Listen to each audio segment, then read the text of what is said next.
development, long-term prosperity and stability, not only in Uganda, but in the wider region. And I urge all participants here today, within their respective task and mandate, to contribute to that this vision becomes reality. I wish you very fruitful deliberations, interesting conversations, lots of inspiration, and I thank you for your attention.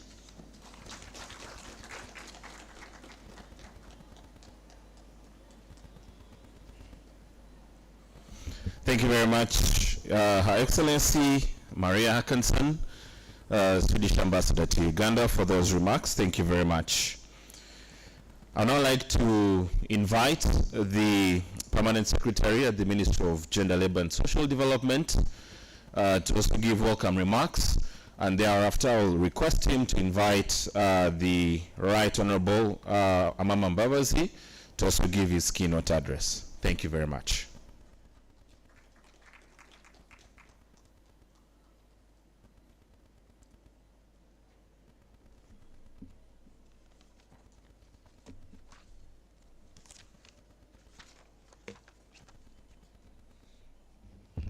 The Right Honourable John Patrick Amama Mbabazi, Prime Minister Emeritus of the Republic of Uganda, and the keynote speaker. I've had to guide Right Honourable. They invited the minister as a chief guest, and the minister called me last night to ask me to stand in for her because she couldn't make it. But I told them, in the presence of the Right Honourable Prime Minister Emeritus, a minister cannot be a chief guest. So that is the adjustment that has been made.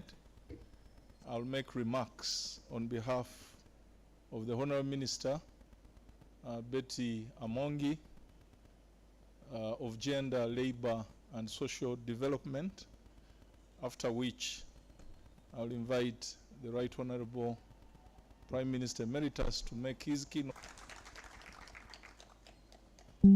Excellency, the Ambassador, Right Honourable Beatrice Kiraso, who has also served at various levels, leaders, distinguished ladies and gentlemen.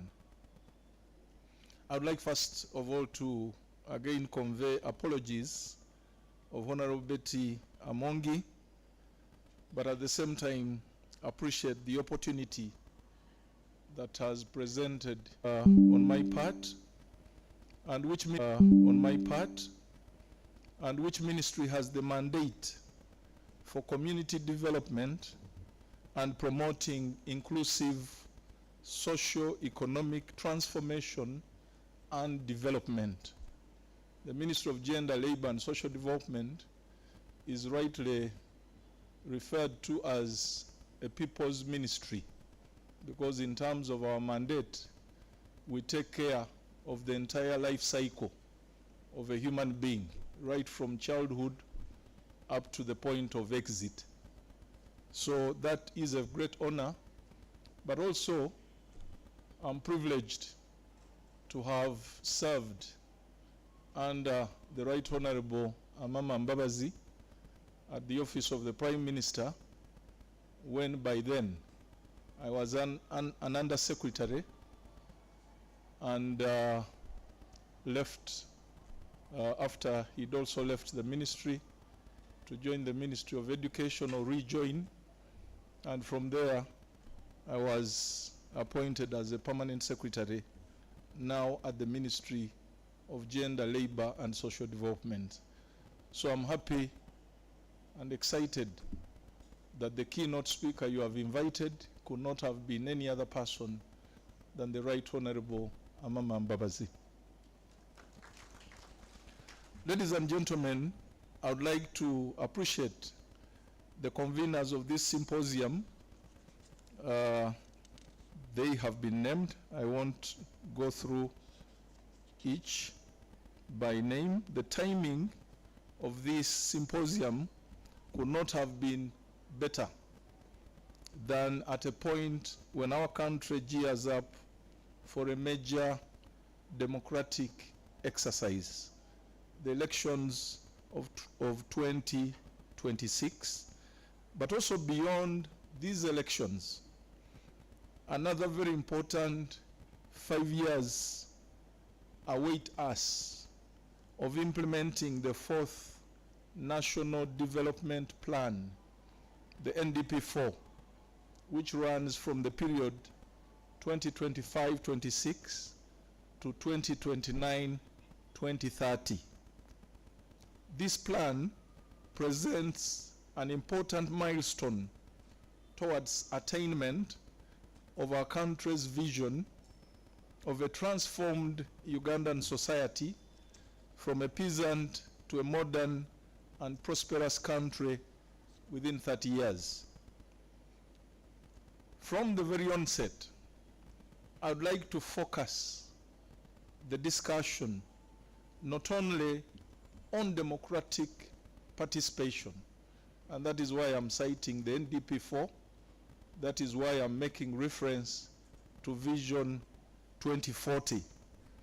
But I'm not only focusing on democratic participation, but on this overarching evidence-based planning framework called the NDP4 that will guide the country's development aspirations under the theme achieving higher household incomes, full monetization of the economy, and employment for sustainable socio-economic transformation.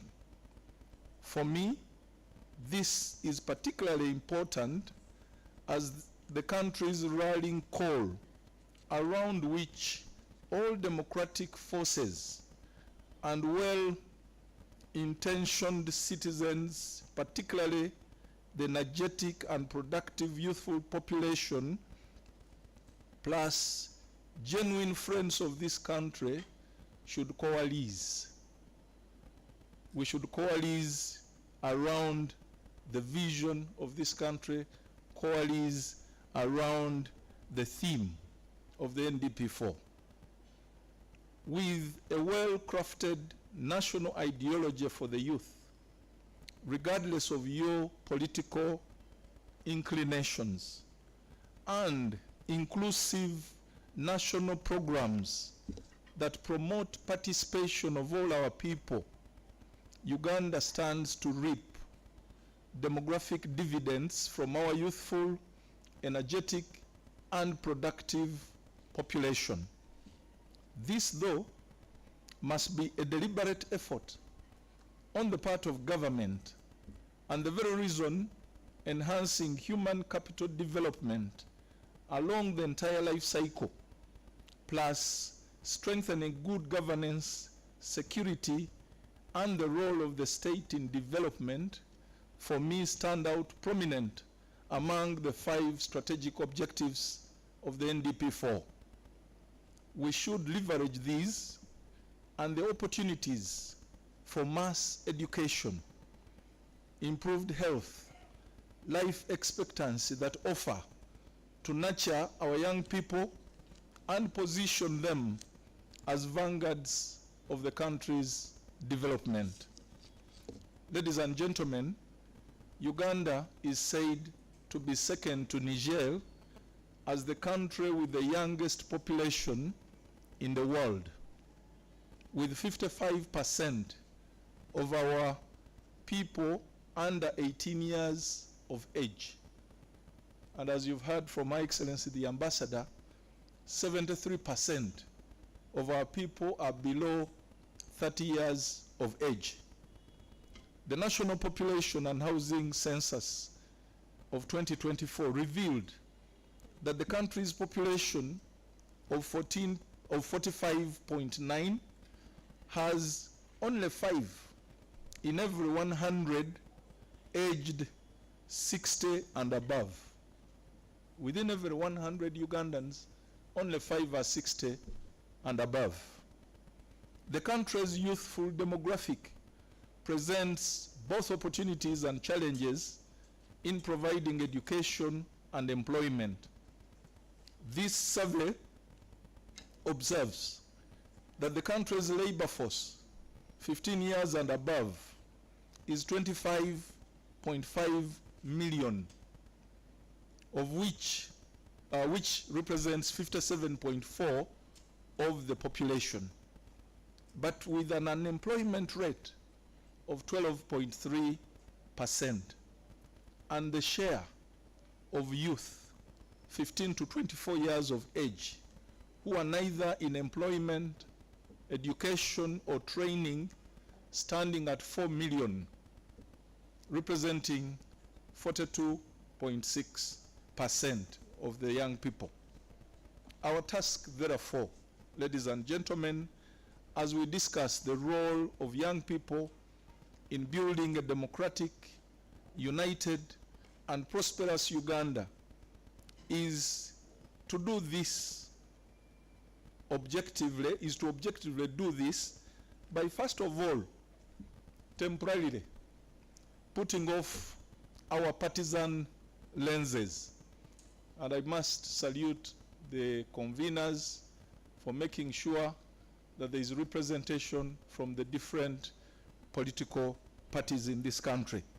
And I'm appealing to us to temporarily put off our partisan lenses and look at the bigger picture of the challenges of our times, regardless of the temporary refuge that we tend to seek within our partisan colors and beliefs. It will be an unforgivable sin for us to simply intoxicate young people with partisan ideologies if these do not enhance our patriotic duty and or serve the greater good of our country, of our continent, and the global values of citizenship. We have a duty, therefore, to build transformative leadership with a view to nurturing youth that champion transformation and prioritize public good over personal or even partisan interests. Youth that build social cohesion by fostering unity and bridging what may divide our people. Promoting active citizenship by participating in building democracy, democratic processes, and a culture that holds individuals and leaders accountable. Finally, we have a duty to nurture youth that participate and contribute to economic growth, starting with improved incomes at the individual, at the homestead, community, and country level. We must resist, defy, and fight poverty, first and foremost, as we nurture principles of equity and justice through democratic participation. Ladies and gentlemen, I invite you, particularly the young people, to take full advantage of all the opportunities that exist, including the democratic space, however little it may be in the perception of some people, or big, however big it is. Let's take advantage of that space. Let's take advantage of the empowerment initiatives in the political arena, in the economic arena, that have been put in place by government, such as the youth council structures, which run from grassroots up to parliament and youth representation even within cabinet itself. My brother Bahiji, I think, talked about tokenistic inclusion. And I'm saying it will be tokenistic if we don't take advantage of that opportunity and the space.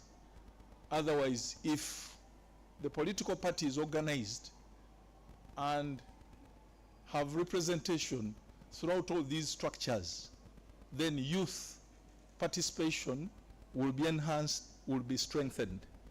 So it can be tokenistic if we do not take advantage of that opportunity of the space that has been created.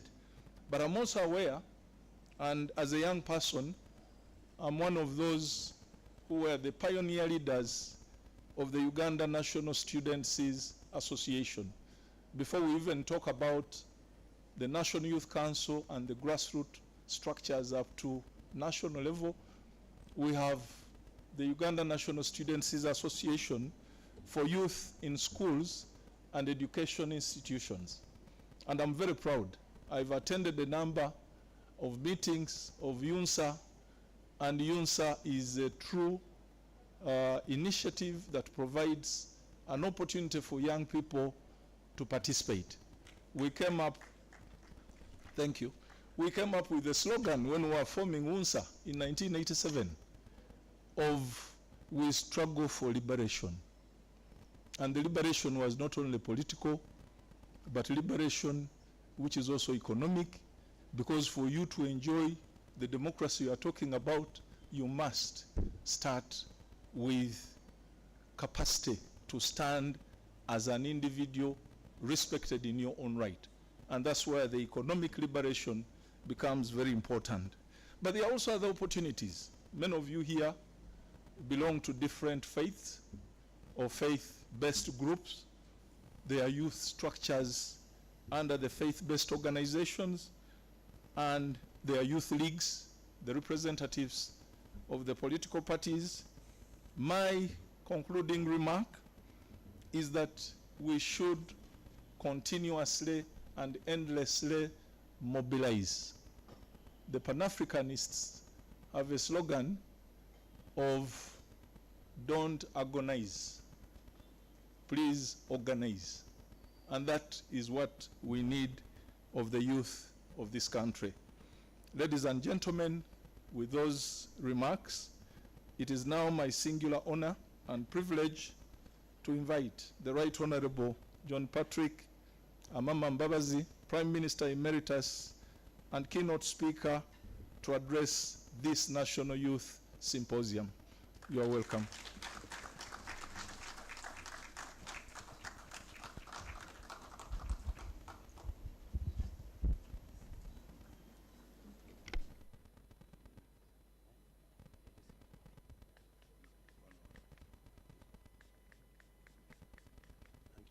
Thank you. Please take your seats.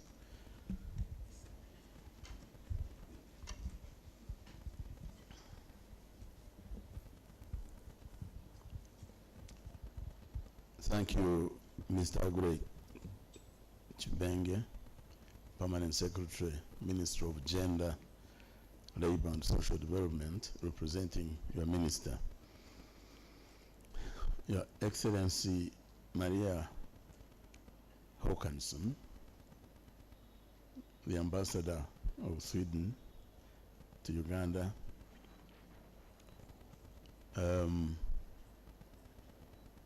my old friends, the only one who fits in that category is Francis Bwenji, because we have known each other for more than 50 years. So the younger ones, Honorable Beatrice Chiraso, Honorable Proskovia Saram Musumba,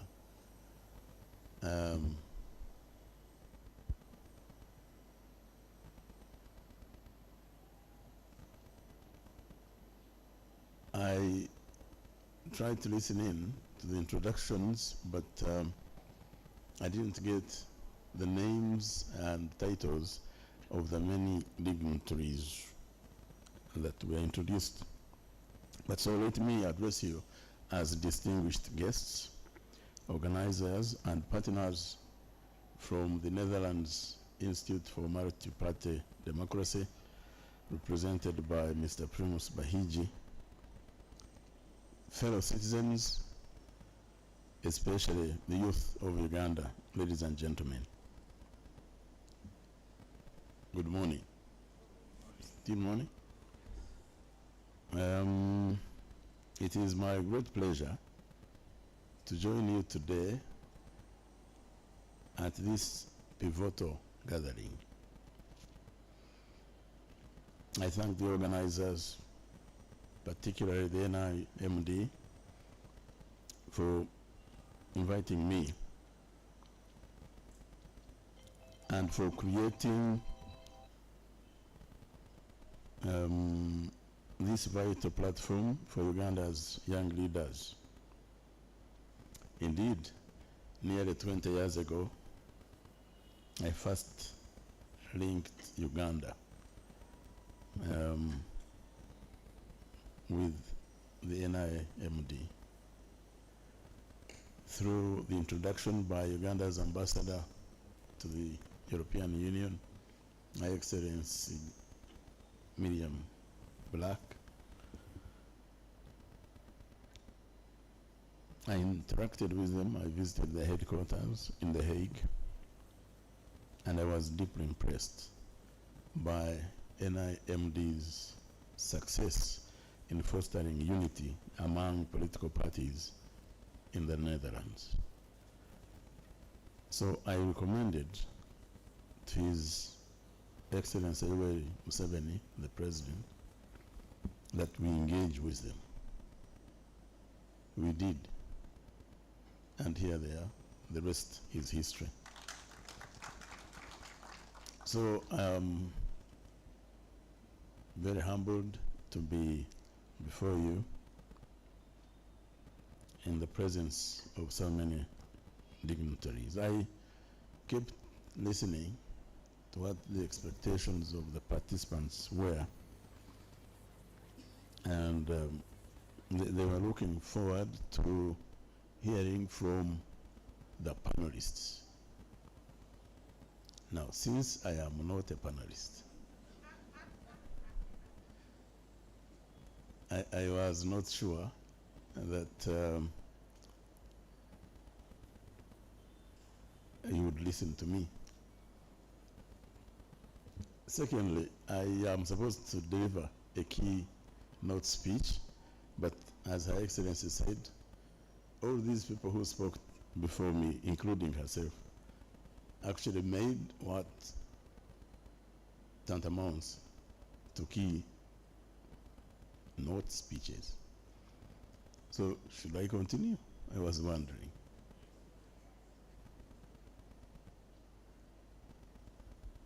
Thirdly, Mr. Bahij provoked me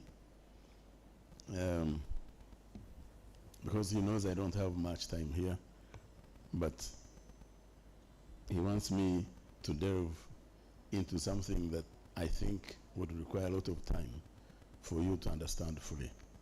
But maybe I'll make brief reference to it.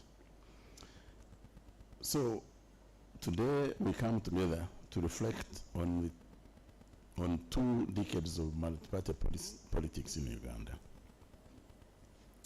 A journey that has reshaped our democracy, expanded political pluralism, and given young people unprecedented opportunities to shape our nation.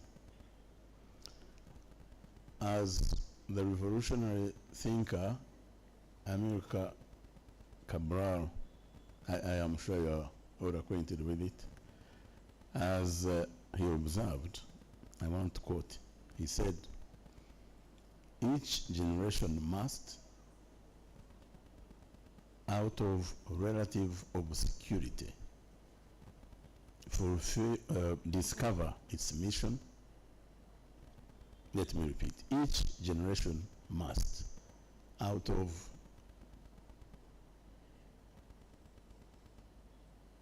relative obscurity, discover its mission, fulfill it, or betray it. These words challenge us to think, to consider what mission is ours. And you may already have noticed that I'm speaking as if I was a young person. I am saying what mission is ours. Ours, me and you.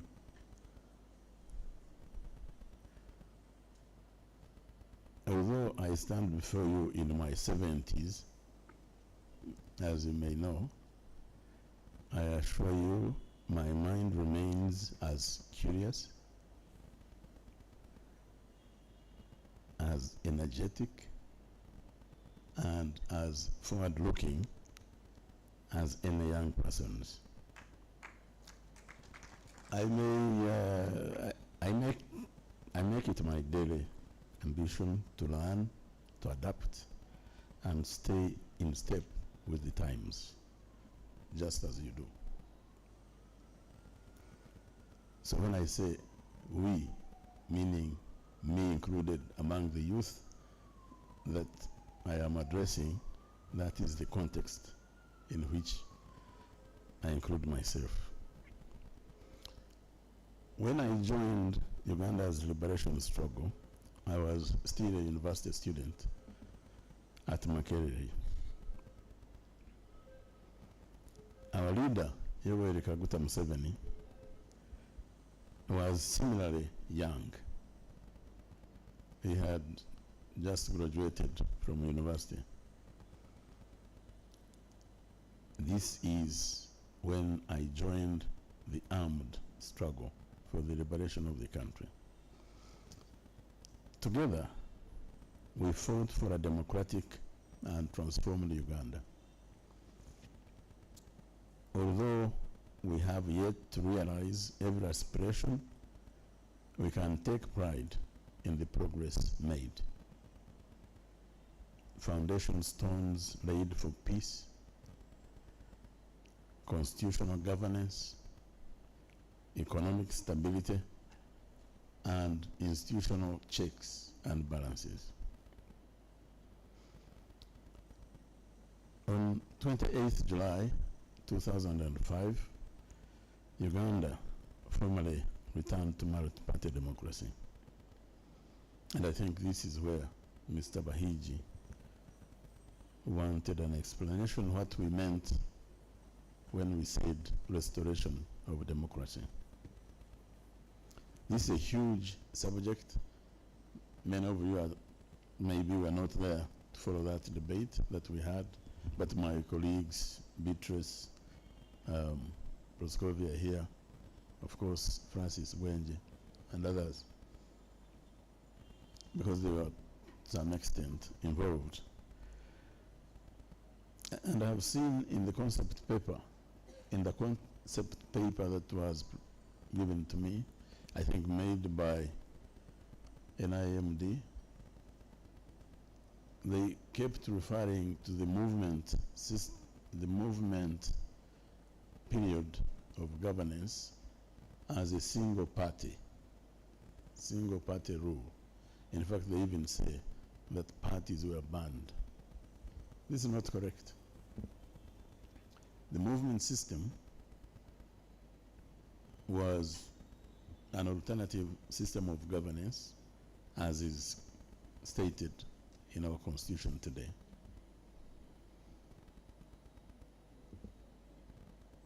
It was influenced by our history, because Uganda, as I'm sure you know, was very divided to the extent that we only came to power after waging war twice. I was involved in the struggle for a total of 13 years before we took power. Armed struggle. We were divided along sectarian lines. And this was not since independence, this was actually the creation of the colonizer.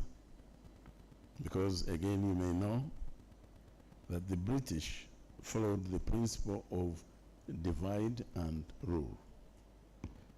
So the encouragement of tribalism and the sectarian tendencies that we have their roots in that history. So when we took power, one of our primary objectives was to foster unity of our people. And we therefore decided, I'm summarizing it, I hope the picture will come out clear enough. So we thought, how do we achieve this? We decided that the best way was to get all the parties, and I'm very happy that today in this audience I've heard, it appears that all political parties, maybe even political opinions, are represented.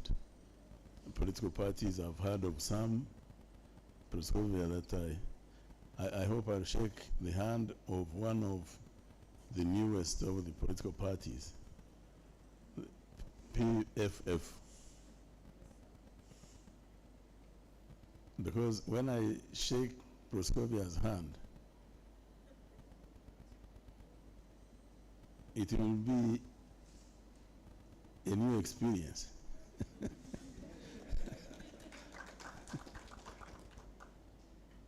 I have known how we've been together, we've been working together closely for a long time in different shades. So today, so maybe we also have, there is PFF.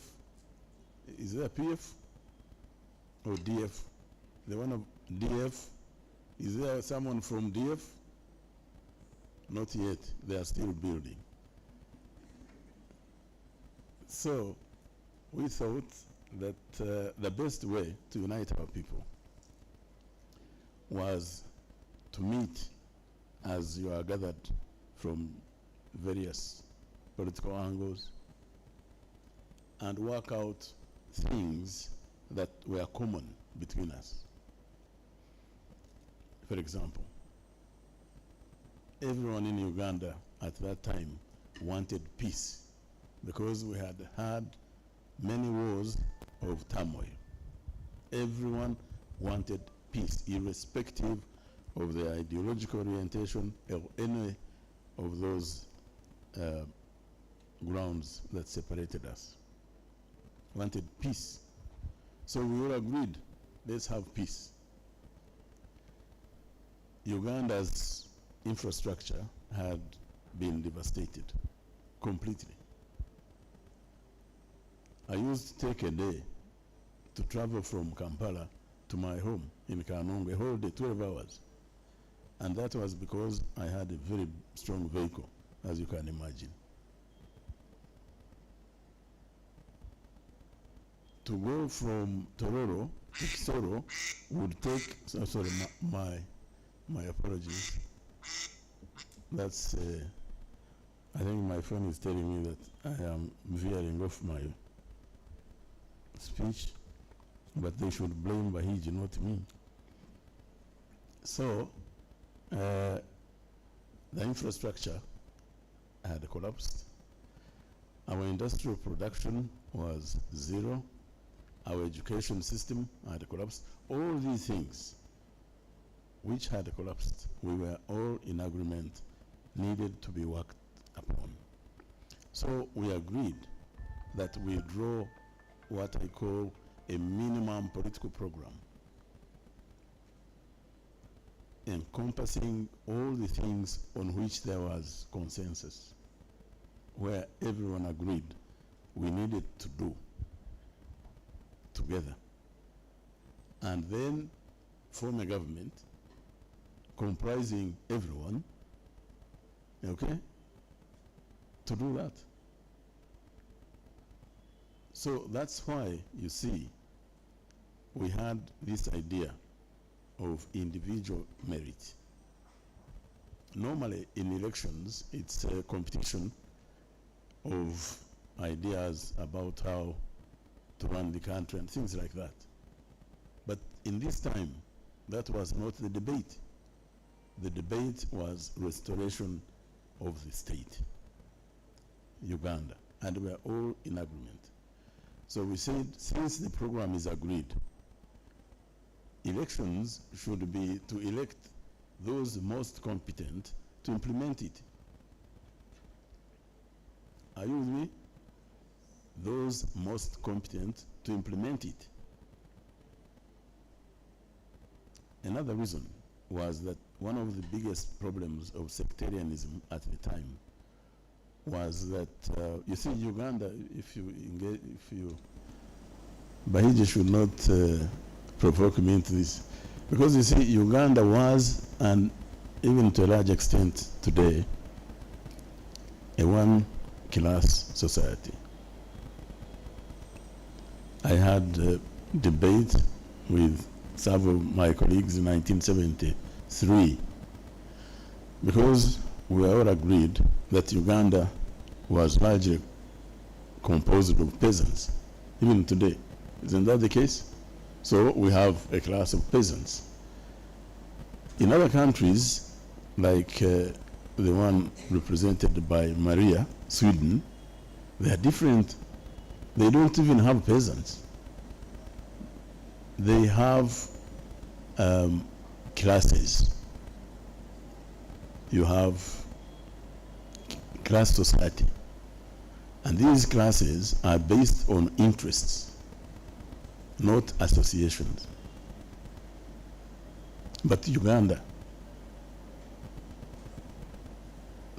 the main reason, the main division, the dividing lines were sectarian, religious, tribal, regional, and things like that. So how could we kill this in this endeavor to bring unity among our people? So this idea of individual merit was actually mainly to fight that idea, that way of behavior. Why? Under multipartism, I am sure this is the case now, when a party takes a decision, it is like the army. When a political party, through its processes, takes decisions, members of the party, disciplined members of the party, must follow the position of the party. It's like the military command. So in the past, therefore, under multipartism, if you had parties based on sectarian lines, if you had a party of Bachiga, Abe Mchiga, and the Bachiga sat and said, this is what we do, I could not dissent, because that would be the Bachiga line. Under individual merit, that was killed. Why? Because individual merit allowed anyone who wanted to contest to do so. So you would have many Bachiga contesting against each other, like that. And in many ways, I think this helped to bring about the unity that we have in Uganda today. I have said this several times, those of you who hear me or who have listened to what I've said recently. I've been condemning the resurgence of sectarianism in our politics. For instance, in Kigezi, it's incredible. People are beginning to preach partisan politics in the church, in the mosque. This takes us back. I had a disagreement with some of my colleagues, because some of my colleagues say churches and places of worship should not engage in politics. But of course, they must, because politics is about life, about human beings and their lives. And that's what the church and other religions are about. What they should not do, so actually every Sunday they go to church, they are preaching politics. Let no one tell you anything else, they are preaching politics. What they should not do is preach partisan politics. Because this church should be a point of assembly for all opinions, for all tribes, for all believers from various sections of society. So, therefore, when we talked about restoration of democracy, that was the first point. Bring about unity among our people so that eventually, when we actually reach where we did reach in 2005, we would not be plagued by the historical problems we had been facing. So, Bahij, I don't know if I've answered you. I need, if you invite me next time as a panelist, I'll be happy to share more with you. So since then, since 2005, we have seen diverse ideologies compete in elections. We have seen increased civic participation, policy innovation, enhanced transparency, and reduced political violence. Some, especially you, the young people, have seen violence recently around here. You may wonder, reduced violence? This is true. This is a fact. If you look back to where we are coming from, what is happening now completely fades in the face of that history.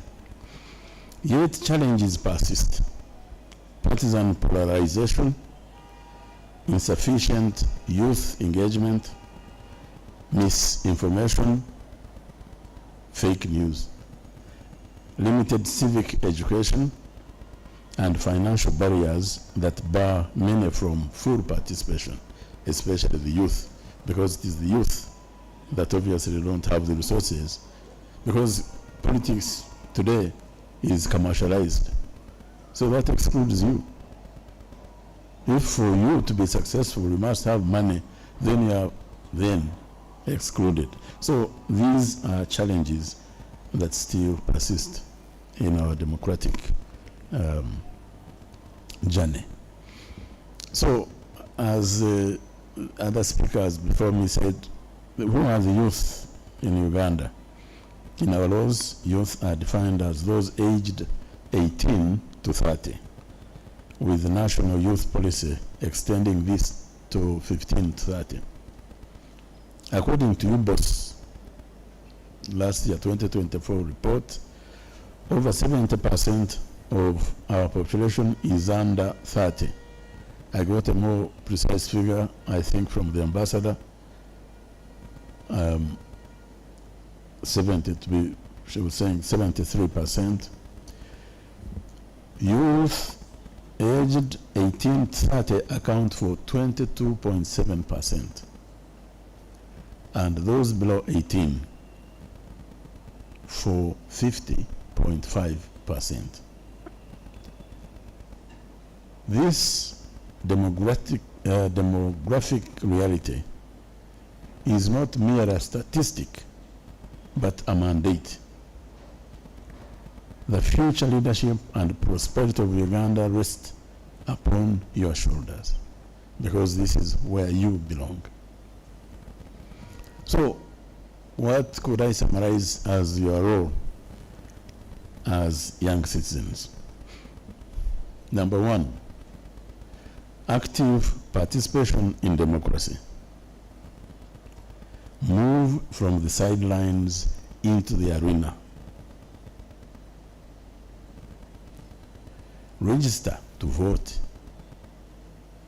Join not just as supporters, but as thinkers and reformers. And hold leaders accountable to account for their actions, while you exemplify integrity. That's number one. Two, unity over division. The point I've just been talking about. Rise above ethnic, regional, and partisan divides. Champion dialogue, debate ideas boldly, but never undermine national cohesion.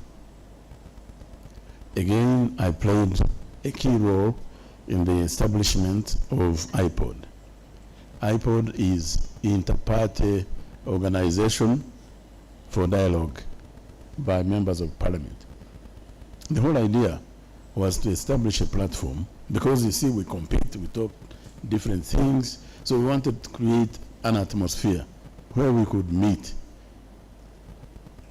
where there is no hostility, where we are searching common ground.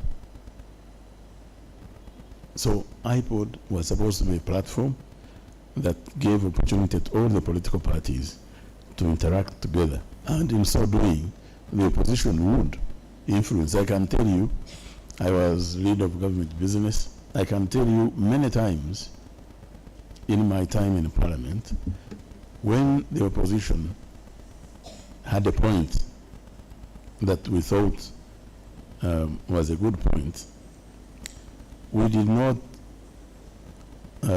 reject the point outrightly. Instead, we stepped out, went to the corridor, sat together, and reached an agreement. Many of the laws that we passed that time enjoyed the consensus of both sides of the House. So, number 2, unity over division. Number 3, driving prosperity through innovation. Harness Uganda's entrepreneurial spirit in agriculture, technology, the arts, and more, to demand systems that support education, enterprise, and job creation. 4, be guardians of democratic values. Because I know people who shout at the top of their voices, democracy and things like that, but when you go behind and find how they behave in their private lives, their conduct is not consistent with these values. So uphold justice, equality, transparency, and respect. Reject corruption, violence, and apathy. Political parties as incubators of leadership. I have always made this point, even in NRM. Under multi-party system, Uganda, or any other country for that matter, has entrusted the production of leaders of that country to the party, because it is the party that identifies its leaders and presents them to the population to be voted for. I have made this point again many times, but when you look at our history, Africans and Ugandans, of course, it's replete, it is full of failure in our history. Failure of leadership. Why do you think we were enslaved for 500 years? Enslaved. Where were our leaders? When slave trade became unprofitable, they came directly and took our lands, and made us produce their raw materials for their industrial production. Where were our leaders? Even after independence, we have been independent for 60, now 3 years. Look at the leaders we had, not only in Uganda, but in other places. So Africa has had a history of poor leadership. So the political parties, therefore, have a responsibility. Under a robust multi-party dispensation, each political party must do more than campaign.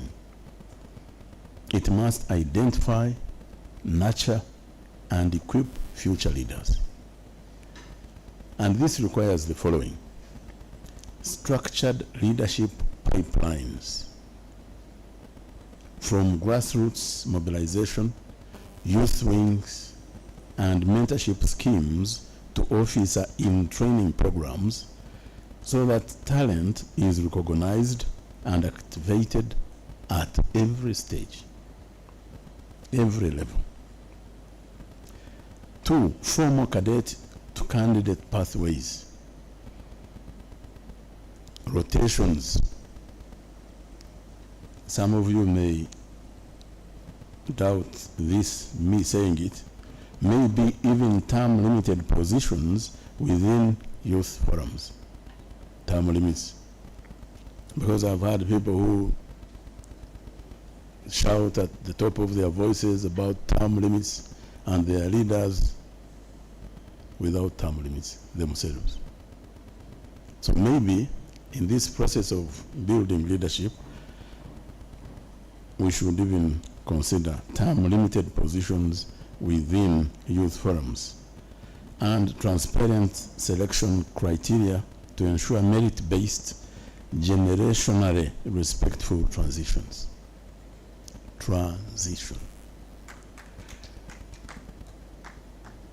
The other one is institutionalizing smooth leadership transition. Leadership change must be predictable and process-driven, not personality-dependent. Are you following me? Are you sure? By embodying term limits, succession protocols, and inclusive nomination processes, parties demonstrate accountability and continuity of vision. Embedding civic and political education. Parties and youth bodies should deliver continuous civic leadership curricula covering parliamentary procedure, ethical governance, conflict resolution, and media literacy, so that aspiring leaders are equipped to legislate, to litigate, and lobby effectively, because that is what a leader does. Most MPs, I have had MPs, and those I reach, I tell them, please stop it, who claim I am going to do roads for you, I am going to bring a hospital for you. You can't. You have no capacity to do it. And if you want to do it and have money, you don't have to go into politics. Just build a hospital, everyone will see it.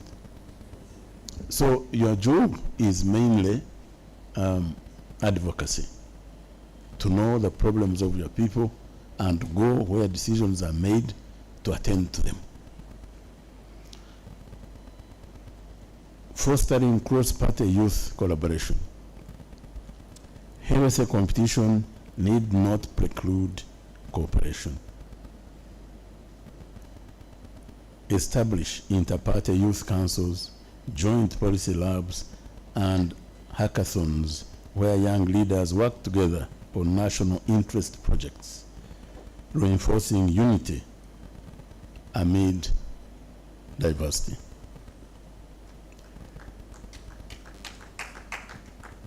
Leveraging technology and innovation. Digital platforms can democratize leadership development. Co-invest in online academies, e-mentoring networks, and virtual town halls to reach youth in every corner of our country, Uganda. And I'm saying this because I know we all belong to different political parties. I decided not to be partisan in my presentation because it would undermine the very point I'm making in my speech today. So these things I'm saying apply across board to all political parties, because all political parties have that responsibility to bring up leadership for our country. So, measuring impact. A Youth Progress Index transparency drives accountability. Introduce a public scorecard tracking youth representation in party leadership. In 1970, we are going to elections, and Obote and UPC introduced a system termed 3+1. In other words, and he said he wanted to promote national unity. So if you wanted to stand like in Chinchills West, where I stood, you needed, that would be your primary constituency. But I would have needed to have a constituency in Buganda, a constituency in eastern Uganda, and a constituency in northern Uganda. You should have seen us, the youth. We were up in arms, because obviously this was designed to keep us out. Not so? Clearly. So it's one of the problems that we had in 1970 before the military coup. There were many other issues. So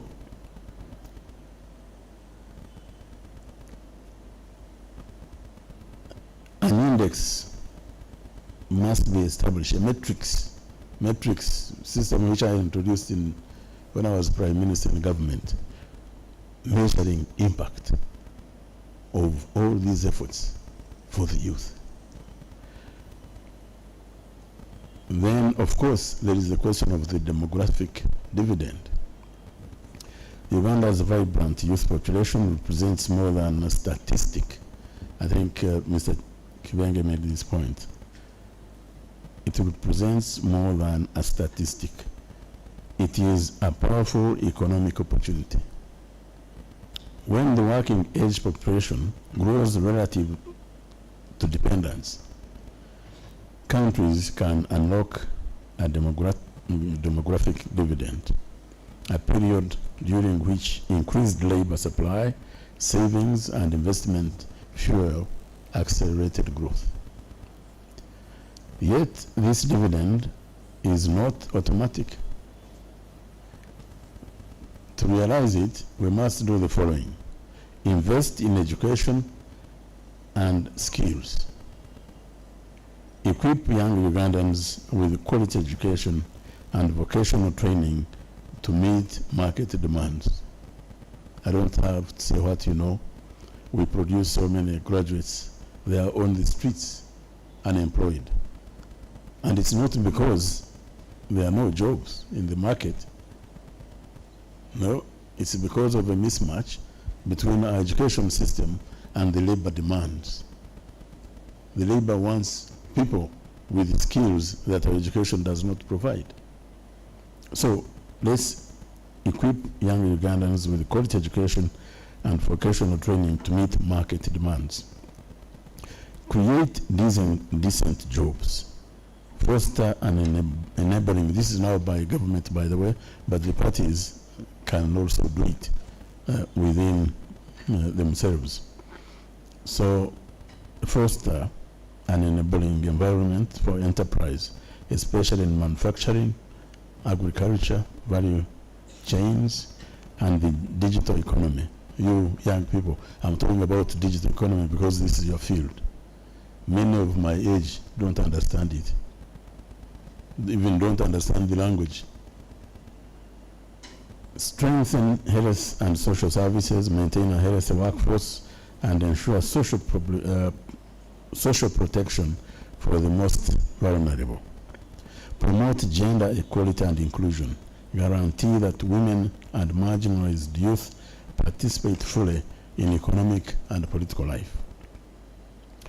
By aligning our multi-party frameworks, leadership pipelines, and civic education programs with these economic imperatives, we can turn Uganda's youth bulge into sustained prosperity rather than a demographic challenge. So let me make a call to action. Young Ugandans, the next 20 years of multi-party politics hinges on your energy. It hinges on your creativity. It hinges on your courage. Do not settle for spectator status. Be authors of our shared future. Let patriotism, integrity, and inclusion be your guide. As Thomas Sankara, you may remember Thomas Sankara, reminded us, and I quote, "You cannot carry out fundamental change without a certain amount of madness." It takes a madman, in the best sense of the word, to try to change the world. Let us be that bold generation. Thank you. Thank you very much.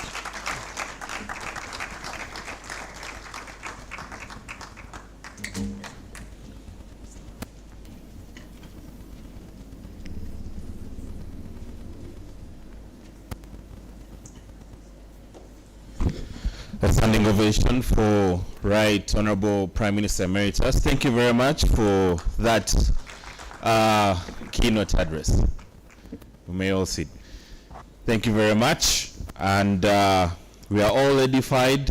Indeed, every day is a learning process, and I'm sure we have all, I personally have learned something new today, especially the key quotes that we need to keep reflecting on if we are to continue partaking in this leadership journey.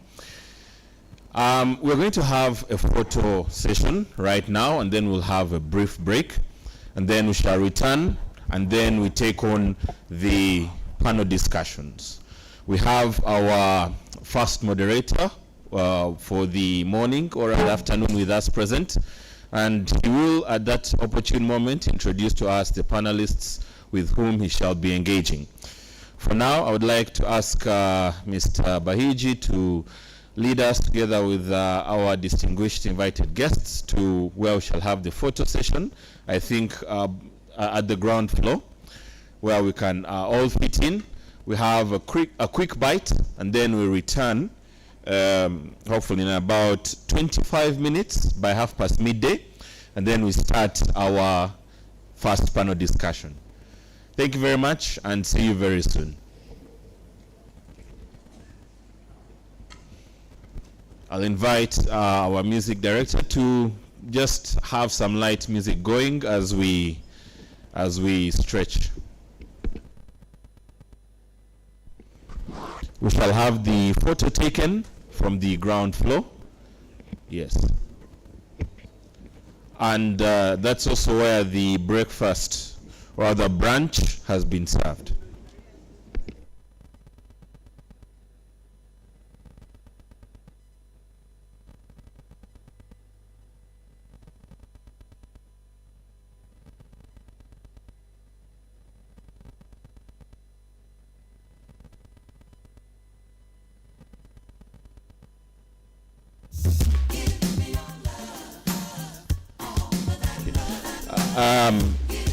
Yes, we're going to have the photo taken from here. We shall have the persons who are seated at the front row coming up to the podium. We shall have them first, and then we shall have after a photo with our invited guests, we shall have now the guests and partners after that. And then I'll invite all of us to stream in and have the photo taken.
The official photographer is wearing the gray, is it a brown, light brown jacket? Yes, maybe. And after that, I will kindly request our distinguished guests who are up at the podium. I will inconvenience you a bit to come to the... Okay. The photographer in the middle is the one we are focusing on.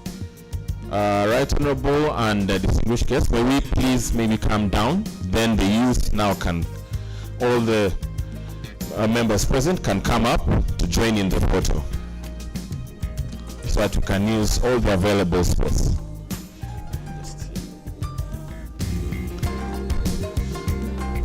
Yeah, so the photography director will guide on how we shall stand.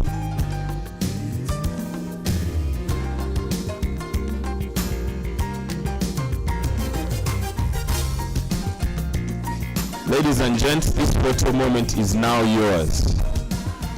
We will need, the Right Honorable Emeritus has been talking about the digital economy, and we are the advancers of the digital economy. Digital economy has social media, X, Facebook, Instagram, TikTok. We need to show all the people who follow us that we have participated in this very key opportunity, and that we have also been in the company of such high profile ranking individuals who have been in the leadership of the country. So let us follow the guidance of the photo director so that our photographer will be able to capture all of us. Just make sure you're seeing this extended.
Okay, so the tea is served at the ground floor. We would like to return by 20 minutes to 1 p.m. 20 minutes to 1 p.m., that is 12:40. So we have about 30 minutes. And at 12:40, immediately, our moderator for the first panel session, Mr. Gabriel Iguma, will start us off on the topic that we are going to be listening on.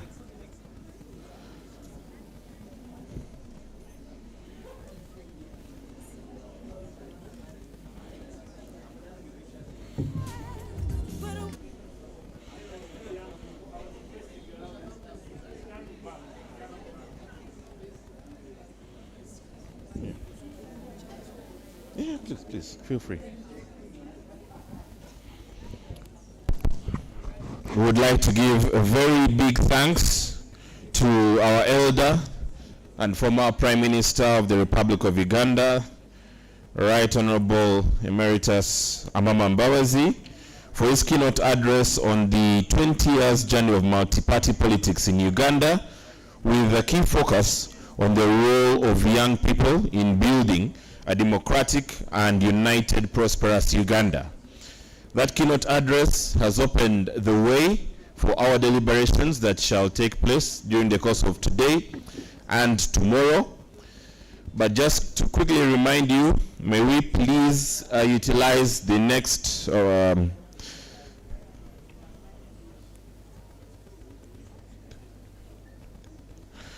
next 25 or so minutes to have our tea and finish it, and resume our seats here in the auditorium so that we take on our first engagement on the panel discussions.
Hello. You go.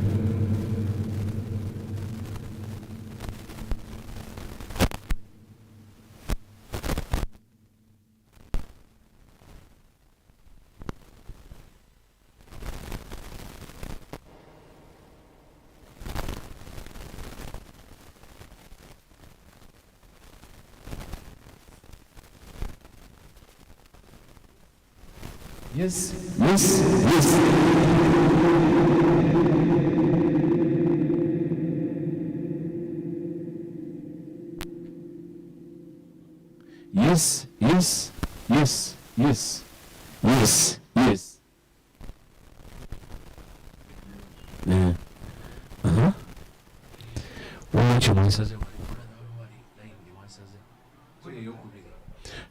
Hello. Testing. Microphone 1 2.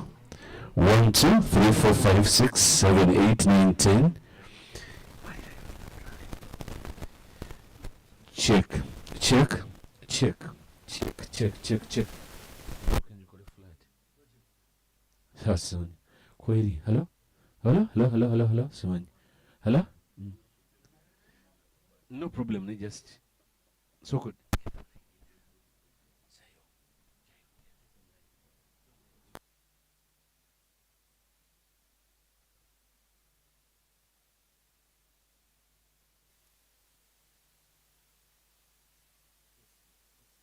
Take it. Testing. Testing. Yes. Thank you.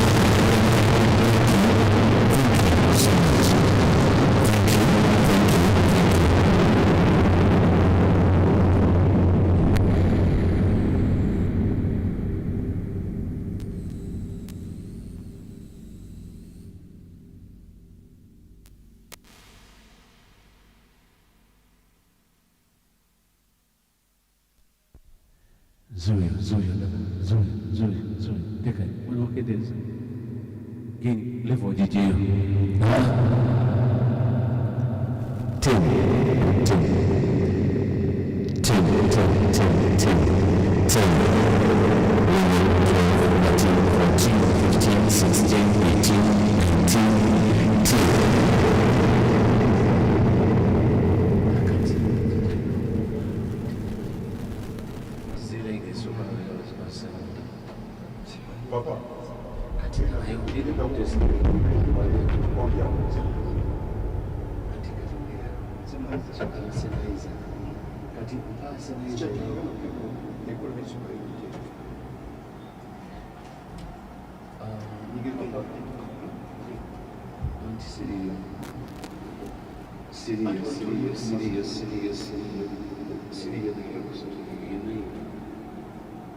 Hello.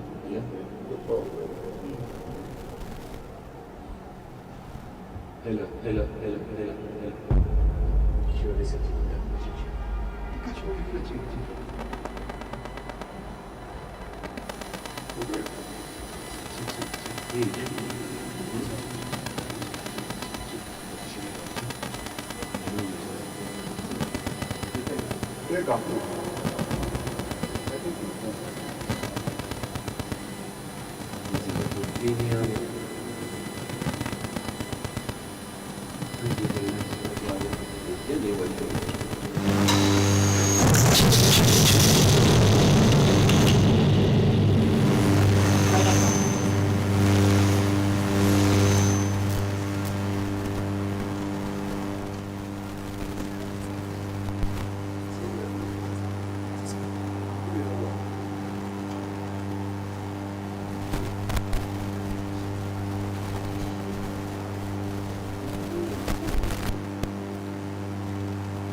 Hello. Testing with you. Probably muting you now. Please, I want to hello. Check. 1, 2. 1, 2. Check. 1, 2.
a focus on the role of young people in building a democratic, united, and prosperous Uganda. Now, there are just a few things that I'm sure we picked, and a few highlights that I noted is a question on what our mission is as the youth. He also mentioned something about the age, because he said, much as he may present as old physically, but he is very youthful mentally, because he endeavors to keep learning every day. Therefore, learning is an everyday process, especially in where we would like to go and what we'd like to achieve. He also talked about fostering unity, which we can call Ubuntu. This was a very fond phrase of the late Speaker of Parliament, the late Right Honorable Jacob Olanya. He preached Ubuntu very extensively. We also listened and learned that each political party should do more than campaign. They need to nurture the future leaders through formidable party structures. Now, this comes also on the heels of some of the engagements, preliminary engagements that we had earlier in the morning. There's also a call by the Prime Minister Emeritus for a youth scorecard that can track the youth involvement in democracy, which is one of the key pillars of today's engagement: multi-party politics and democracy. He also said something about the digital economy, on which the youth is very big. We have social media, from social media, selling their ideas, their businesses, and I think it is a tool that we need to capitalize on going forward as future leaders of this country. He also advised us not to settle for the spectator status, but to be authors of a shared future of Uganda. We may be very youthful now, but there are people who are going to take your positions that you're wielding right now. Children who are just being born, those who have just started kindergarten, they'll also be your age, and now you'll be at that age where you're giving them advice. So your experience that you will share in the future surely starts now. And maybe just to close my insights from what I listened in, he gave us a quote from Frantz Fanon. He was a psychiatrist and political philosopher, where he said, each generation must, out of relative obscurity, discover its mission, fulfill it, or betray it. So, where are we now? Do we look forward at fulfilling our mission? Do we even know what our mission is? And are we likely to betray it? That is something that I would not advise. Now, in the next couple of minutes, I'm going to request, or rather right about now, I'm going to request Mr. Gabriel Iguma, who is the moderator for our first panel discussion here today. We have our panelists already here present with us, and very eager ears just in the background there. This panel discussion will focus on the historical reflection on the 20 years journey of multi-party politics in Uganda. And without further ado, please allow me to invite Mr. Gabriel Iguma, who will moderate this session. Thank you.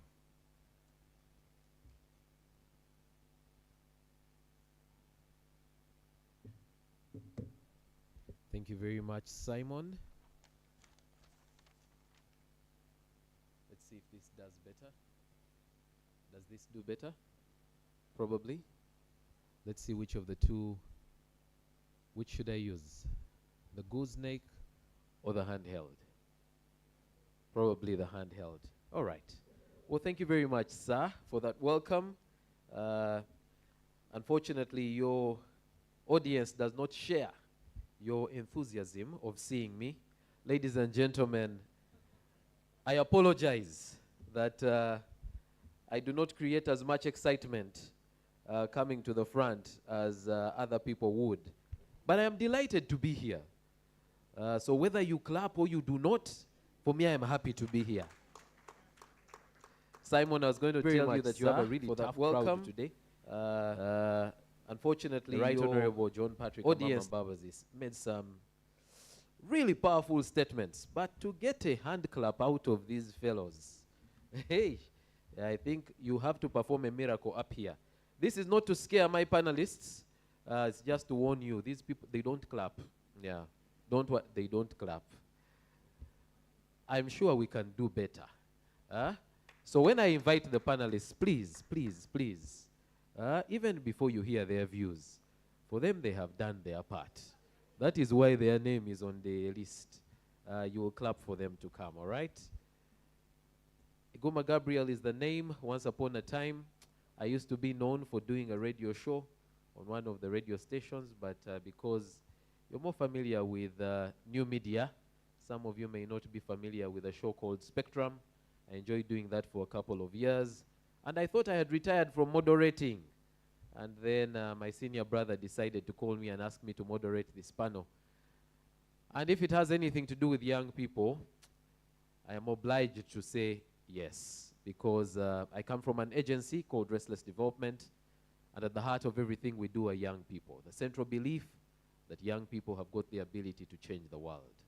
And what we've got to do is give them the platforms in order for them to change the world. Now, this is a platform to prepare you to change the world. Some of you are already doing incredible work, and we are delighted today to add to the body of knowledge that you have so that you can really go and make a significant change wherever you are. Our topic for today, this panel will be looking at a historical reflection on the 20 years of our journey of multi-party politics in Uganda. We've already had our keynote. We've had a number of people share all kinds of things. You did hear from our conveners, and so we're just going to have a conversation.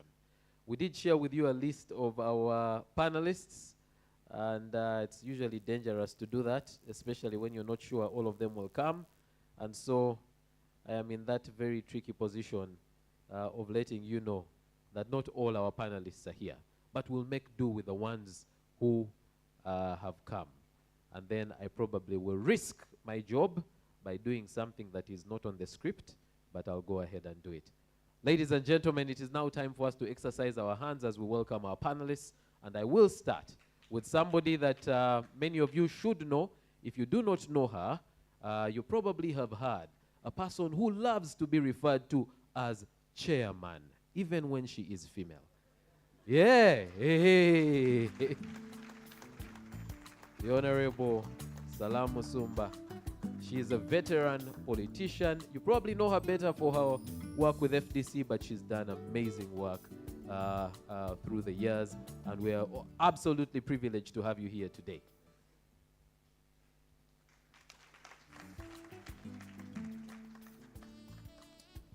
I'd also like to invite to the podium somebody who you had already heard about.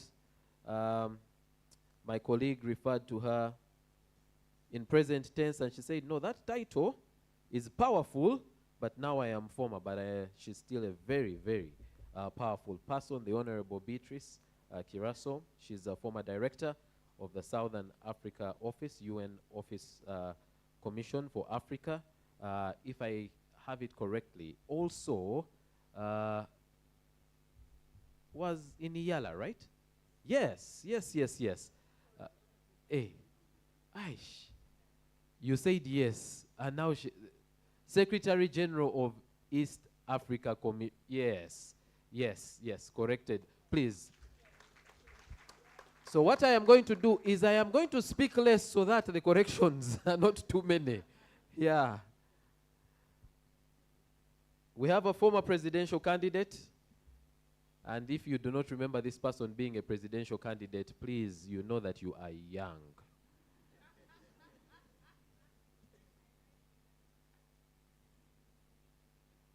Professor Francis Bwenje, welcome.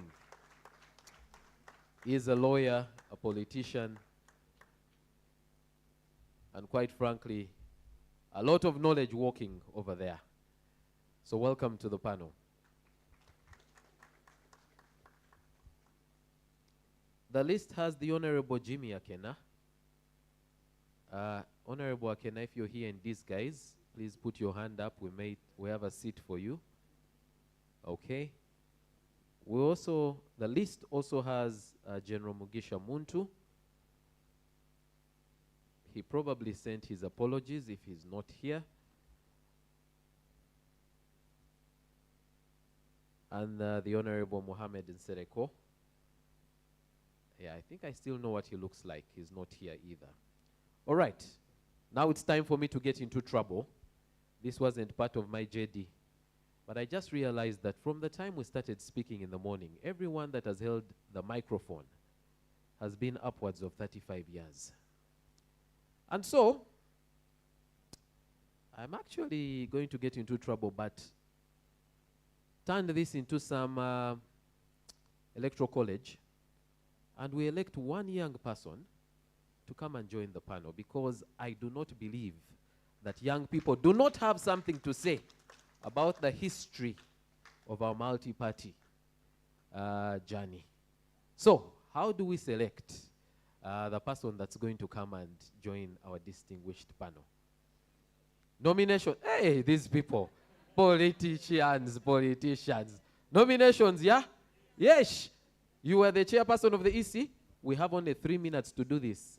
There's another microphone there. Let us do nominations. We are going to use 45 seconds for nominations. Please, quickly. Let that microphone come. We do nominations very quickly. Yeah. So that gentleman in green, his hand is up. The lady here in blue's hand went up quite early, and the lady in dark blue over there. So let's do nominations quickly. Assalamu alaikum wa rahmatullahi wa barakatuh. Yes, I do nominate Madam Belinda Amanya. Belinda Amanya, please stand. She's on another panel. So you will get her tomorrow. All right. Make sure you return tomorrow. That was our advert for people to come tomorrow. The lady over here in blue. All right, I had also selected her. Yes, please. Yes, thank you so much. I nominate the LC5 chairperson, Maracha District, Mr. The one who said the voice of something. Yes, the one who speaks in capital letters. You claim to be the voice of people, you speak in capital letters. Please stand in capital letters. Please stand. Yes, the nominated people can just, we're going to just get two more. And, let's have the lady over here.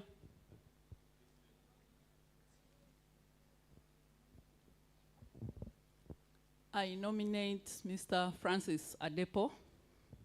Mr. Francis Adepo. All right. I am sorry, whoever, if your hand is up and you're not nominating a lady, you're in trouble, because that nomination is somehow going to fail. Okay. The gentleman behind there's hand has stayed up. It means he's nominating a lady. So let's have the gentleman over here. You are passing the okay.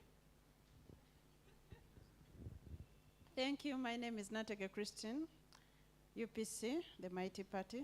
I'm nominating Wacha Shakira. Shakira. Excellent. Now, the seats are 2. Is there one of the gentlemen willing to sit down? Because the competition is now going to be between the gentlemen. Democracy, right? Okay. What name are you going to use for this campaign? What name? Adrico. What name are you using for this campaign? Those for Francis, hands up. Democracy. Count.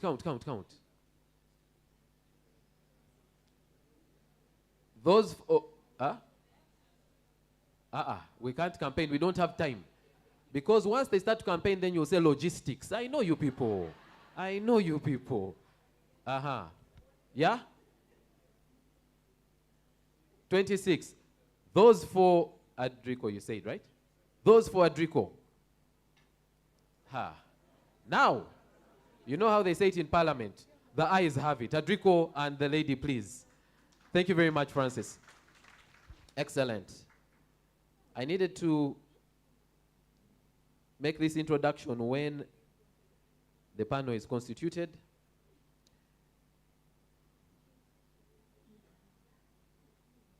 But even as they come to the front, again, I'd like to emphasize that it's my honor to chair this panel at the 3rd National Youth Symposium, where we shall reflect on the 20 years of multi-party politics in Uganda. And today's discussion sits at a crossroads of the history of our country, but the future as well. Because while the past 20 years have shaped where we are right now, we now have the opportunity to shape where we are going. Since 2005, we have been running a multi-party democracy. We need to take stock, but also we need to have conversations about how multi-party democracy can work for us. Our panel today brings together a distinguished group of leaders and thinkers who have lived, shaped, and studied this country and our journey in multipartyism. So together we hope to unpack the evolution, the setbacks, and lessons. So ladies and gentlemen, one more time, appreciate the panel. I will start with the professor, and when you have a title like that, you know that you will get into trouble many times. Professor, I will start with you. In your view, what have been the most defining moments of Uganda's 20-year journey since returning to multi-party politics? And if you could just season that with, you know, what it reveals about the health and the direction of our country.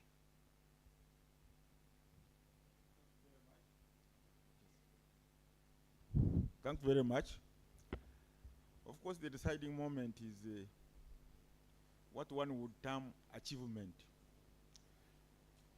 But happily enough, I'm here with my senior colleagues who have been in this game for some time. People's expectations, especially the youth, were frustrated. And the deciding moment should have been a free and fair election to steer Uganda into a democratic society. But in my opinion, and with my own experience, because I've seen it all for the last 20 years, there is a culture of rigging elections. And this culture is based on what you call sometimes gerrymandering. You can see Uganda, for example, the population of the western region compared with the population of Uganda, east and the north. The western region has got the greatest number of MPs. That does not tally does not compare with the population in Uganda. Whether you like it or not, there is nascent frustration and despair by the youth because they see cheated, and even those who are in government, supposedly elected, using that type of gerrymandering, causes frustration to the population. And if I can take you a little bit back, by the 70s, the youth went to fight. Unfortunately, my brother here, Mugisha Monto, is not here. But they were useful when they went to fight. They got frustrated because they could not. There was also horrible rigging in 1980. Now, this gerrymandering that is going on and rigging, by the way, rigging is not only by those in the government, even in intra-parties, inside the parties themselves. We have recently seen parties rigging election in order to elect leadership. That causes frustration. And I happen to be to teach in the university. And I listen to students. They are frustrated. They don't see, the majority of them don't see proper road to democracy. If you are born in Busoga or born in Uganda, you don't have the same chances. And sometimes even the so-called, I'm sorry to use the expression, I'll be forgiven for that, electoral commission oversees or supervises rigged election. In other countries, that would be a crime because you are causing a dissent. They know, for example, what happened in Kawempe here recently is an example. That rigging was actually manufacturing results. But there is the permanent rigging of constituents, of cutting constituents to fit the party or the organization that may be in power. The UPC did it in 1980. I saw it myself. In West Nile, almost everybody was declared unopposed because the army could not allow people to go there.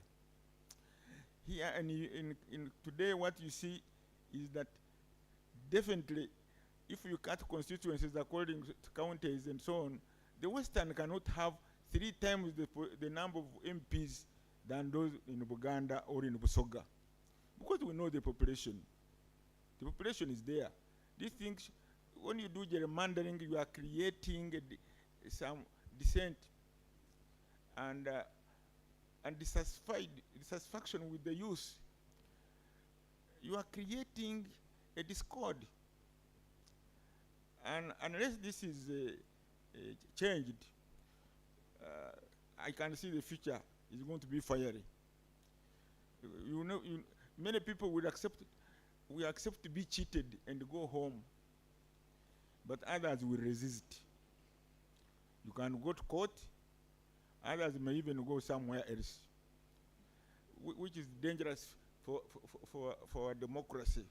Honorable Bwenje, forgive my cutting in at this point, but you know, in 2005, when we returned to multi-party democracy, I wasn't too old, but I remember the excitement. There was general excitement. And the way this whole thing was, let's call it sold to the public, really elicited that excitement. From what you're sharing, it seems like it hasn't lived up, you know, to the hype at the time. What major things can you point at, you know, that have been a failure or that haven't worked the way Ugandans had hoped? If I could just take you back to 2005. You see, since 2005, I think I take you back to the premises on which I based my argument. 2006, there was an election, and there was a court petition after the election that there was rigging. And even the election after that, the candidates those who lost went to court. Court records are very clear on what took place. In fact, one of the judges is accused of having withdrawn his judgment because he was paid a bit of money or something like that. But the intention of 1995 Constituent Assembly and the Constitution was to create a free and fair election. The 2005, we went multi-party. Multi-party should have a real meaning of what multipartyism is. And multipartyism, democracy should be based on certain principles. One of them is a government by the people, elected by the people. But elections must be fair. It's not a matter of being cosmetic. And I believe that since 2005, even up to now, you have seen even intra-parties like NRM, grass elections, DP, what, I'm sure you have even seen in UPC. There is this rigging which has become a culture, which is very dangerous for our country. and which is very dangerous for democracy. If we have to have democracy, it must be based on free and fair elections underlined. That's when people will feel satisfied. And again, democracy should also be understood by the youth. What is democracy? Because you cannot tell me that since 2005 there has been democracy. Proskovia here is the chairman of her district. I wish she would have an opportunity to tell us what she went through to be the chairman there. Well, thank you actually for segueing very well to Chairman Salam Musumba. You had the rare opportunity serving at the district level, in Parliament, at the largest opposition party for a long time. Just tell us the promise and the failure that you observed from those different vantage positions. Yes, thank you very much. I was a member of Parliament at 33. Directly elected. That's a good point to, yes. You know where to clap. Directly elected from Bugabla County South in Kamali District. In 2021, I was the first female chairman of Kamali District local government. And I was a founder member of Forum for Democratic Change.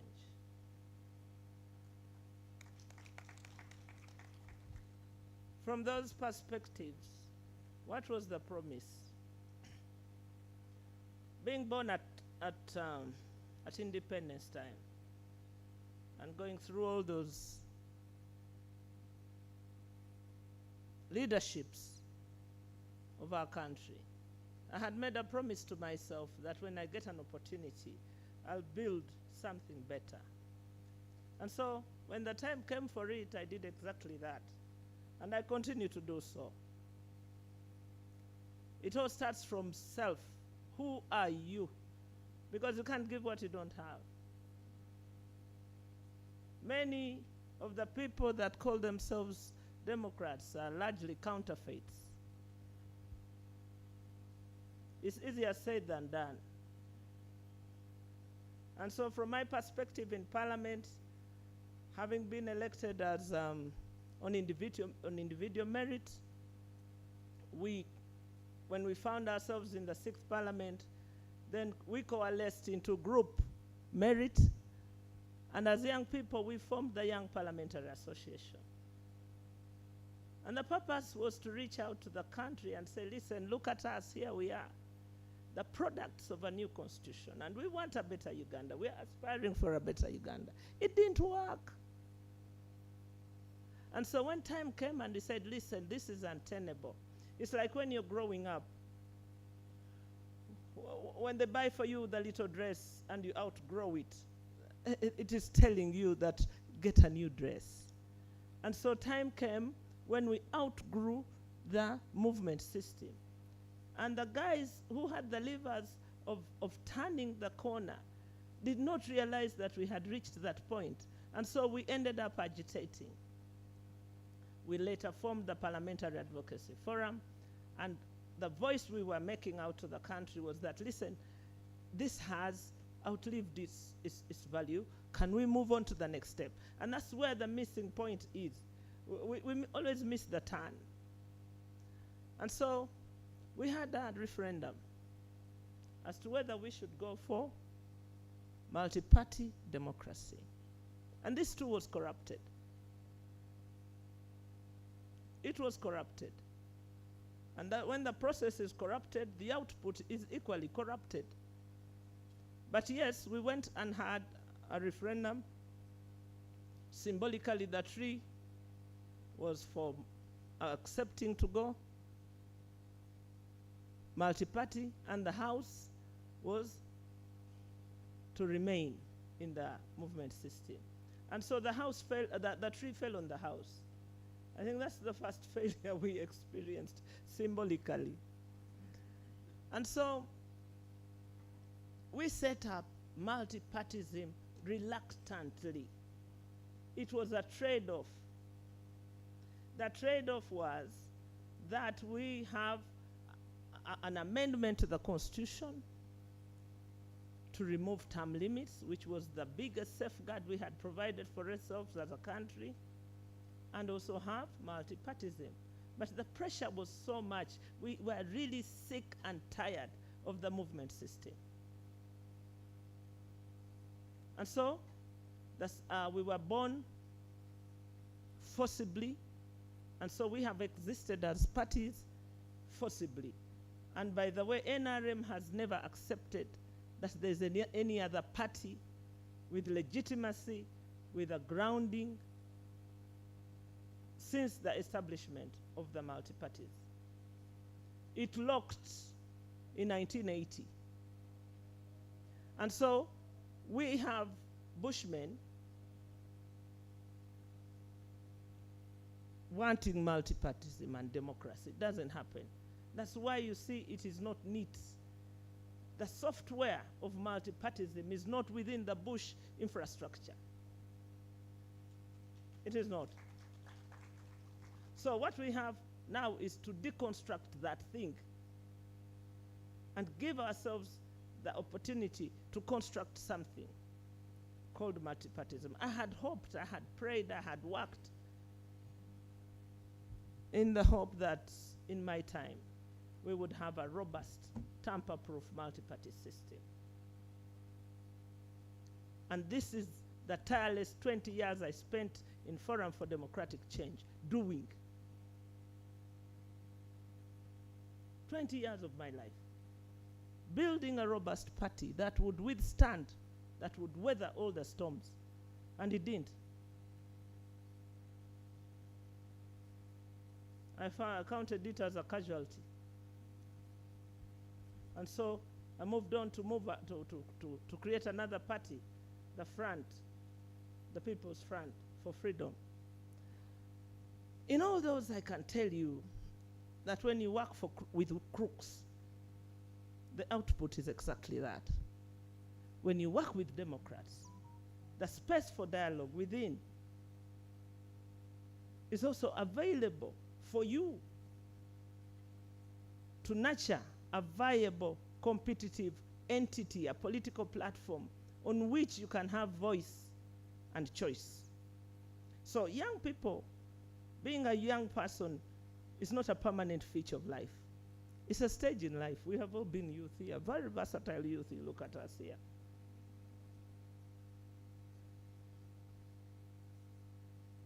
But it's only a stage in life that must give way to the next. So, being a woman leader in Kamuli, for instance, a very patriarchal society, you get what you deal with what you have. And so I dealt with what I have, but democracy, multi-party democracy, as provided for, does not work at district level.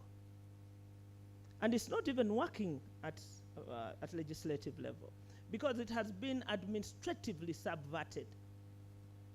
The administration of parliament is still being run as a movement system. It's not a multi-party system.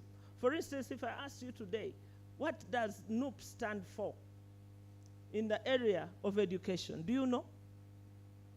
Zero. It's lost in the noise. What about NRM? What is your ideological standpoint on education? Clutter. A lot of clutter. And that a lot of clutter means completely nothing. You can't unpack it and present it to the people region by region. And the biggest subversion that has happened to us is that we have forgotten what Uganda is. Who are we as Ugandans? We, the people of Uganda, are 15 regions, 15 entities. Please don't stop me from thinking like I'm Soga, because I'm in this as I'm Soga. That is not sectarian. I don't refuse you to being your thing. Be your thing. Me, I'm a Msoga, and a proud one. So, we must go back to repackage multipartyism with the understanding of the foundation of Uganda. And I wasn't born at independence. Maybe I was conceived then. I was the happiness of independence. But we need to go back.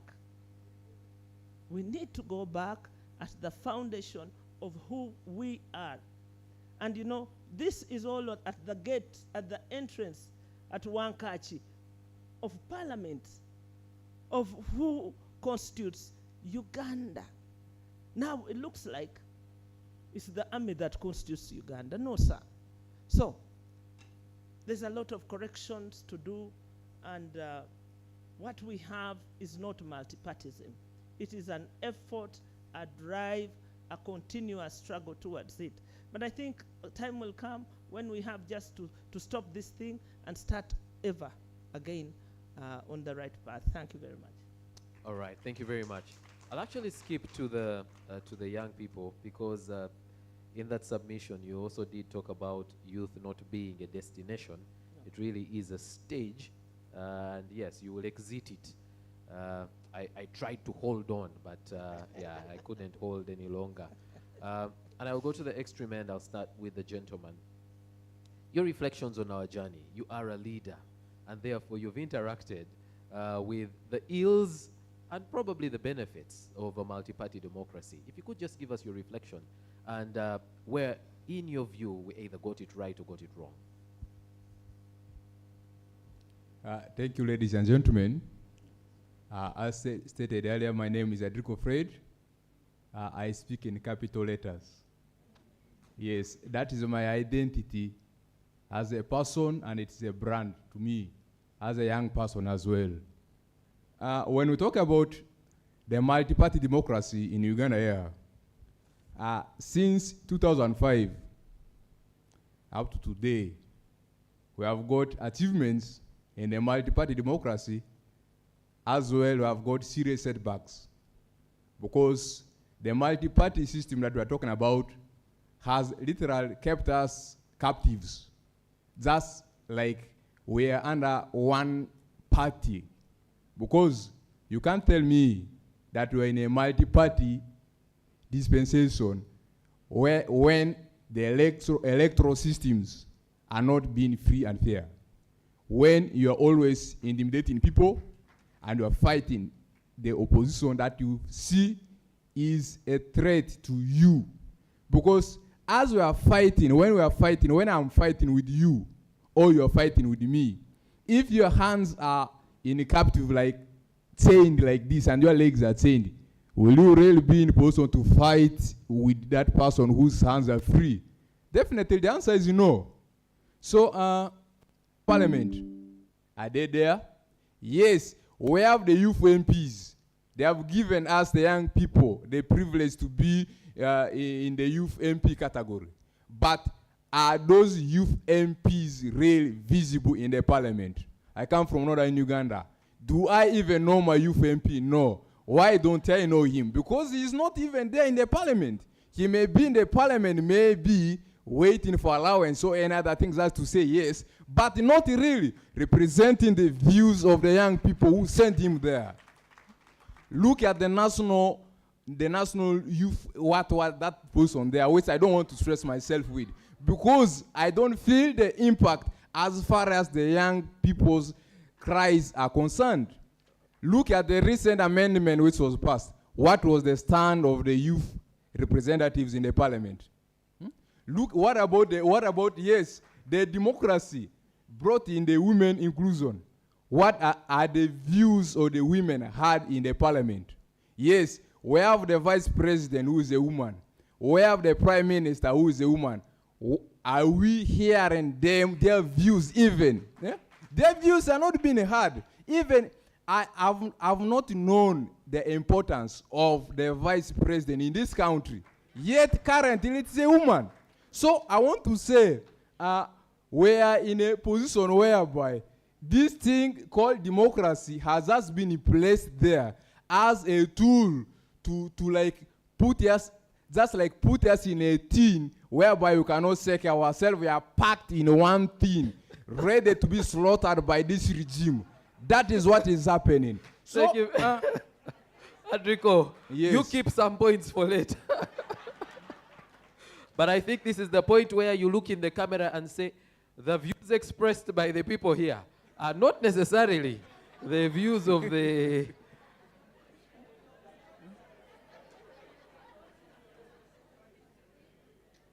I knew the excitement of having young people on the panel, it gets, in your language, lit.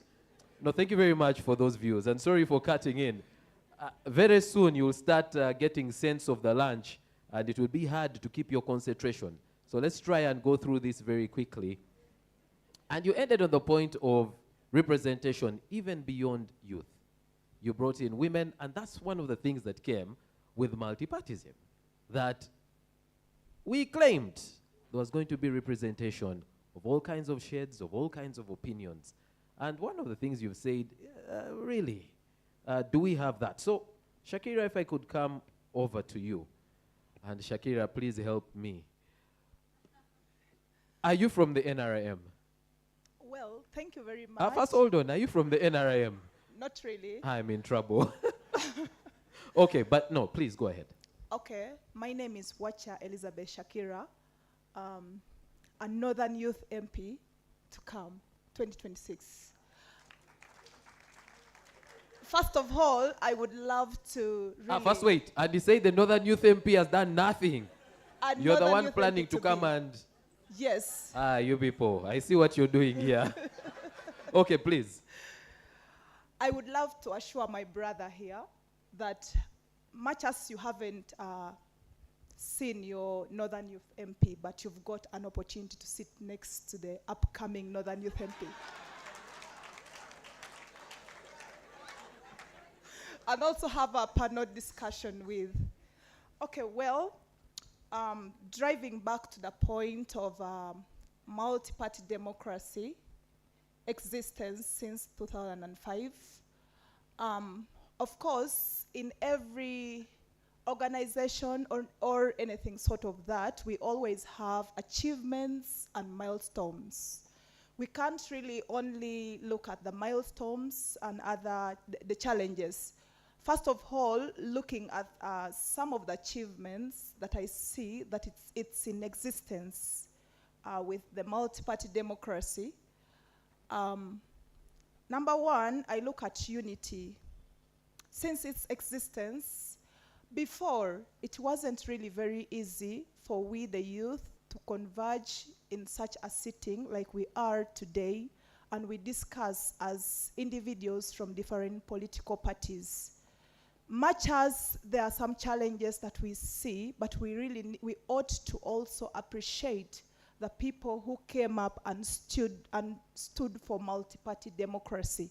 That right now, I, as Wacha from UPC, am able to sit on the round table and discuss with someone from any other political party. We are here to discuss as youth.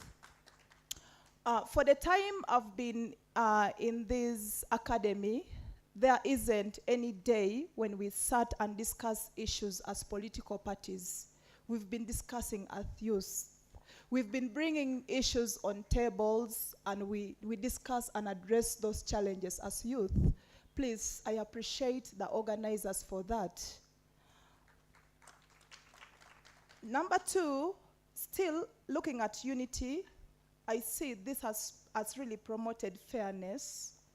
It has also promoted a sense of humanity, because by now, different political parties, we would be on the streets. Please, if I ask you to just ask your neighbor from which political party he or she is, you're going to realize that you are not all from the same political party. You are at least seated next to someone else coming out of a different political party. However, I still see some of the grievances that we need to also address, much as we have these sittings of multi-party political party.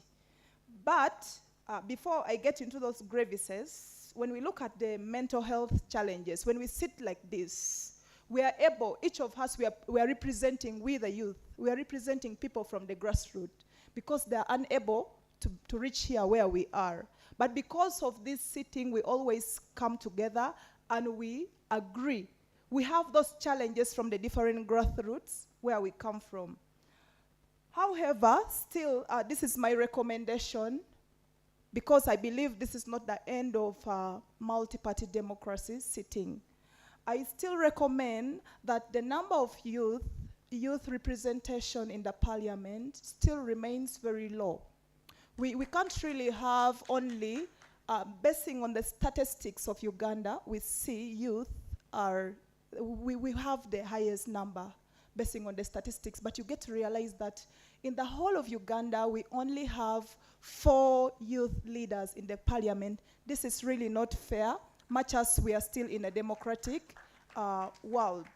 Number 2, I would also recommend that let there be an increase in the funding of youth projects.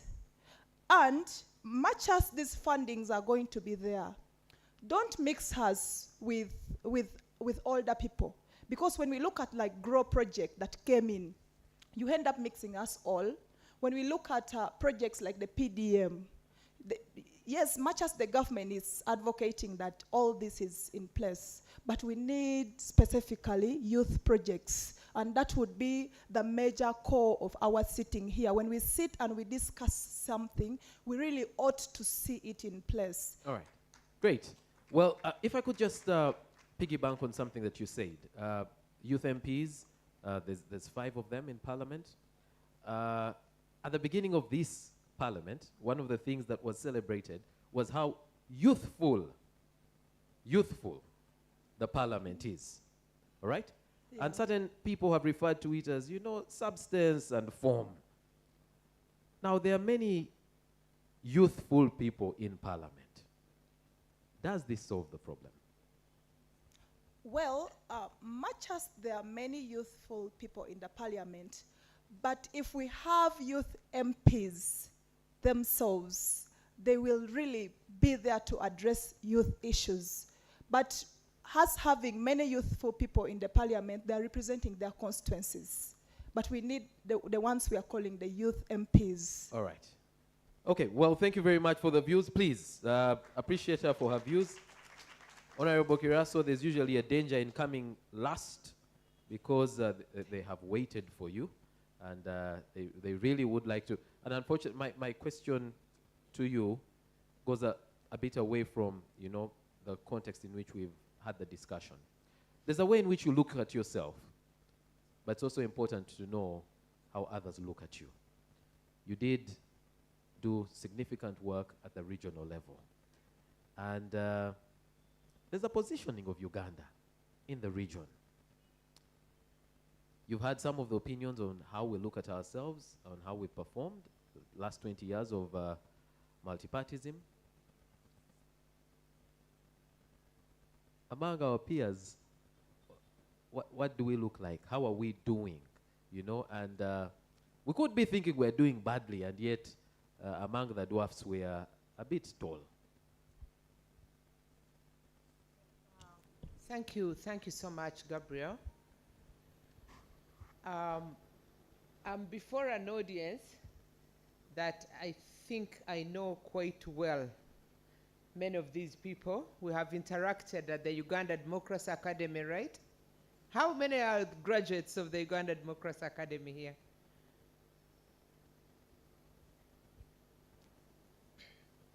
Please put your hands higher. Yes, including Adrico. Uh-huh. Both cohort 1 and 2. So I returned last evening with Honorable Kiza from the last lectures for cohort 3 who are going to graduate tomorrow. Why did I start from there? I'm no stranger to controversy, but controversy coming from the position of truth and saying things the way they are. By the way, Gabriel, before I talk about the question, you've asked me about how we are viewed within the region as a country, right? But before I get there, just allow me to share that I too was a member of parliament, and I also joined parliament before the age of 35. Together with Honorable Salam Musumba, we served in the 6th parliament and the 7th parliament. Go on record anywhere, those were the best. Because we believed in ourselves, we had been elected on individual merit, we did not have anything tying us to anybody. We had free minds. And I'm saying this to emphasize her point, where she said when multipartyism came, it was not, that change did not happen in a manner that was genuine. I remember the president calling us in a caucus to say, let's go and tell the people of Uganda who are all for the movement, just a few of these dissenting voices, don't mind about them. Let's go and tell them to be Jeko. Get rid of them. Who is them? Them is those people that are not conforming very well in the line of movement. And while we had thought that movement was a system, now movement was becoming a kitongole. It was now becoming some organization, some entity, right? And I wish Honorable Mama Mbabas was here. Actually, I promised him that I'm going to look him up and we'll have this conversation. We take it a little further. Because the movement came as a system of governance. He said that is okay, where leaders are elected on individual merit. If we were to go to genuine multipartyism, then the movement should not have gone as a movement. Yeah, it could have had a different, I'm a promoter. Look at the constitution.